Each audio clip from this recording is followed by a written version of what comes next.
Perkenalkan, nama saya Rafika Batubara, NIM 19030-2011.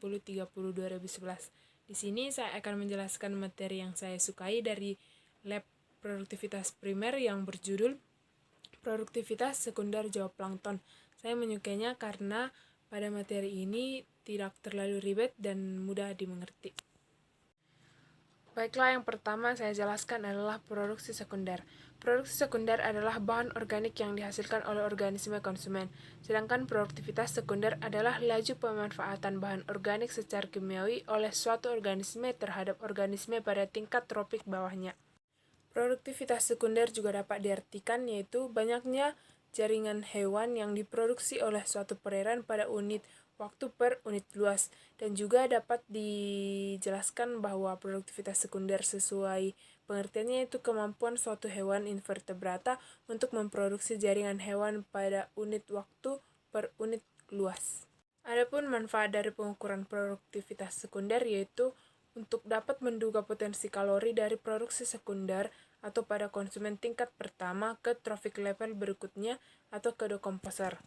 Zooplankton memiliki peranan sebagai penyusun produktivitas sekunder dan juga zooplankton sebagai konsumen tingkat pertama yang menjembatani transfer energi dari produsen primer yang merupakan fitoplankton atau jasad hidup yang berada pada trophic level lebih tinggi, contohnya yaitu pada golongan ikan dan udang-udangan. Baiklah, di sini saya akan menjelaskan tentang tiga zooplankton sebagai penyusun produktivitas sekunder zooplankton. Yang pertama adalah Rotifera, yang dijadikan sebagai bioindikator terhadap pencemaran bahan organik, sehingga dapat dikatakan populasi organisme ini sangat ditentukan oleh fluktuasi bahan organik yang ada di daerah tempat hidupnya. Contohnya adalah Brachyonus dan Caratella. Bahan penyusun yang kedua adalah Cladocera. Cladocera memiliki ciri-ciri seperti Rotifera yang sebelumnya. Contohnya adalah golongan Moina, Evadne, Dapinia, Podon, Penilla, dan Cheiriopidapinia. Dan bahan penyusun ketiga dari zooplankton adalah Copepoda. Golongan Copepoda ini memiliki stadia dalam hidupnya. Contohnya adalah Calanoid, Cyclopoid, dan Harpactozoid. Alat dan bahan yang dibutuhkan dalam praktikum ini adalah yang pertama stoples, pipet tetes, cawan Petri, mikroskop stereo, timbangan, dan pH meter. Adapun alat tambahan yang dibutuhkan adalah kain kasa, karet, tali rafia, aerator, dan termometer. Sedangkan bahan yang dibutuhkan dalam praktikum ini adalah air aquades, inokulon Cladocera yaitu Dapinia sebanyak 3 IND per mili, dan kotoran sapi sebanyak 10 gram.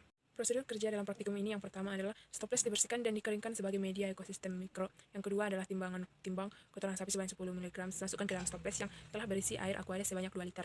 Yang ketiga adalah masukkan selang aerator ke dalam wadah supaya tersedia oksigen yang cukup. Yang keempat adalah masukkan ke dalam stoples inokulan yang berupa dapia sejumlah 5 individu per mililiter. Yang kelima, biarkan beberapa hari dan ukur kelimpahannya setiap 4 hari sekali. Yang keenam adalah lakukan pengukuran pH, suhu, dan perhitungan kelimpahan dapia. Yang ketujuh adalah kelimpahan dapia dihitung dengan sebelumnya mengaduk air dalam stoples, kemudian ambil 10 mili air dan lakukan pengamatan dengan lup atau mikroskop stereo. Yang kedelapan adalah dihitung jumlah individu dapia yang ditemukan. Yang kesembilan adalah dilakukan perhitungan kelimpahan pH dan suhu dilakukan 2 kali dalam seminggu dengan 3 kali ulangan setiap perhitungan untuk kelimpahan. Adapun rumus kelimpahan zooplankton yaitu dihitung dengan menggunakan metode Lake Drop Microtransect Counting dari APHA tahun 1989, yaitu N besar sama dengan N kecil dikali A per B dikali C per D dikali 1 per E.